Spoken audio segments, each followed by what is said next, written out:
सुस्थ ओडिशा सुखी ओडिशा संकल्प को साकार करने दिगरे मान्यवर मुख्यमंत्री श्री नवीन पट्टनायकंकर एक ऐतिहासिक पदक्षेप।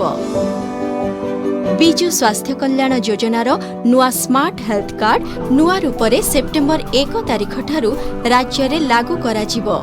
स्वास्थ्य योजना रे एइभଳି अभिनव पदक्षेप भारत में प्रथम थर पई ओडिशा कार्यकारी करबाकू जाउछि। एहाद्वारा उपकृत हेबे 92,50,000 हिताधिकारी परिवारर 3,30,00,000 रु अधिक लोक। विजु स्वास्थ्य कल्याण योजना रे सरकारी चिकित्सालय रे चिकित्सित हेउथिबा समस्तक चिकित्सा खर्च आम राज्य सरकार वहन करिबे। प्रत्येक हिताधिकारी परिवार को राज्य किंबा राज्य बाहर पंजीकृत घरोई चिकित्सालय रे वर्षकु 5 लाख और परिवारर महिला सदस्यंक पई अतिरिक्त 5 लाख टंकार चिकित्सा सहायता मिलिबो। एथिसहित जातीय खाद्य सुरक्षा योजना राज्य खाद्य सुरक्षा योजना कार्डधारी माने हिताधिकारी भावरे एही सहायता पाई परिबे।